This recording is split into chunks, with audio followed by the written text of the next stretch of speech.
a 25% tariff on all cars that are not made in the United States. If they're made in the United States, there's absolutely no tariff. In the early months of 2025, a dramatic shift in global trade policy set off a chain reaction that continues to echo across markets, boardrooms, and international relations. It began with a sweeping move from the United States government, a 50% tariff imposed on imported steel and aluminum. Framed as a bold effort to revive domestic manufacturing and correct trade imbalances, this policy decision quickly spilled beyond the intended sectors. Within weeks, it had grown into a full-scale economic conflict touching everything from heavy industry to consumer goods, and most notably, the global automotive market. At the center of this growing controversy stood Europe's luxury car makers, especially Germany's highly regarded manufacturers like Porsche, Mercedes-Benz, and BMW. Instead of yielding to U.S. pressure to shift production to American soil, these companies stood their ground, igniting a far-reaching debate about sovereignty, supply chains, and the risks of weaponizing economic policy. The announcement of the tariffs came just days before the G7 summit in Canmore, Alberta meeting originally intended to reinforce cooperation among key Western allies. Instead, it turned into a flashpoint. As President Trump made his case for aggressive protectionism, Canadian Prime Minister Mark Carney delivered an unambiguous rebuke, declaring on the summit stage, "Canada is not for sale." The tension escalated almost immediately. Rather than expressing solidarity, leaders clashed over the direction of international trade. Carney's response was not a moment of political theater, but a calculated defense of Canada's economic position. Canada, which exports large volumes of steel and aluminum to the US, viewed the tariffs as a direct hit to its industrial base. In the days following the summit, peaceful yet firm protests emerged in Canadian cities from Vancouver to Ottawa. These demonstrations weren't anti-American, they were specifically targeted at what citizens saw as the destabilizing effects of Trump's unpredictable trade agenda. Meanwhile, in Germany, the automotive industry, long considered one of the world's most efficient and well-integrated manufacturing ecosystems, found itself squarely in the crosshairs of a new 25% tariff on imported cars and light trucks. The goal of this policy was clear: force European car makers to move factories to the US, creating American jobs and boosting domestic output. But the response from the automakers was swift and unified in its resistance. Porsche, perhaps the most iconic of Germany's high-performance automakers, issued a direct statement, confirming it had no plans to shift production to the United States. This wasn't just a press release, it was a pointed refusal to let short-term political decisions dictate long-term industrial strategy. Porsche's leadership emphasized that the structure of its supply chain, the precision of its engineering, and the legacy of its Made in Germany brand identity could not simply be transplanted to another continent.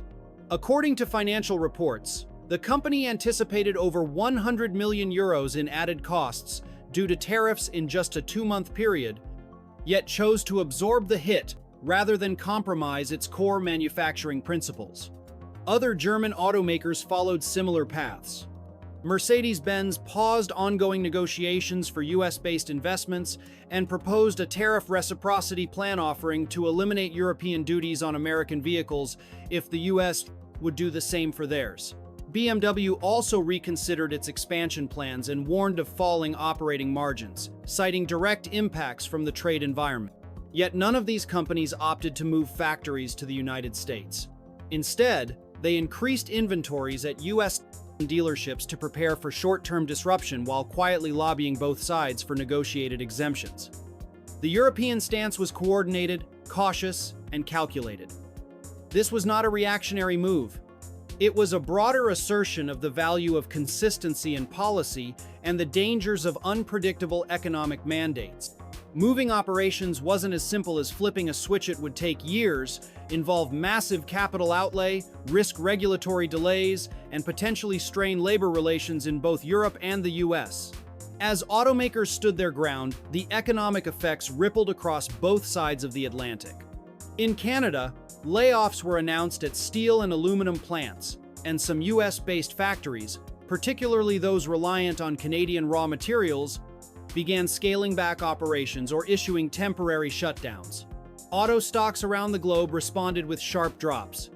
German brands like Volkswagen, BMW, and Mercedes lost billions in market capitalization in a matter of days.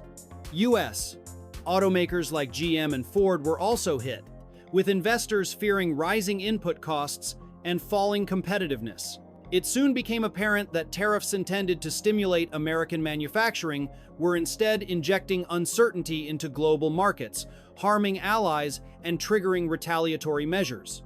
Canada responded with its own list of counter-tariffs and procurement shifts favoring domestic suppliers, while the European Union began drafting frameworks for targeted trade responses focused on agriculture and technology.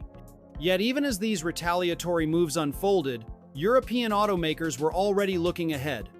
The trade tensions accelerated a strategic pivot already underway, a deep investment in electric vehicles and battery supply chains. Porsche announced a major expansion of its EV battery production facilities in Leipzig, a clear signal that the company intended to future-proof its operations by reinforcing domestic capabilities. Rather than bend to US pressure, automakers chose to double down on industrial independence. Simultaneously, governments in Europe, Japan, and Canada began coordinating efforts to form what has since been referred to as a critical minerals alliance. This emerging partnership seeks to ensure stable and secure access to rare earth elements essential for electric vehicle batteries, such as lithium, cobalt, and nickel. The goal is simple: reduce reliance on politically volatile markets, including the United States, and build resilient, self-contained supply chains. As trust continued to erode, even military and diplomatic channels began to feel strain. For the first time in recent memory, Canadian logistics units reportedly declined to provide customary support services to the U.S. delegation at a joint summit, a seemingly small act, but one laden with symbolic weight.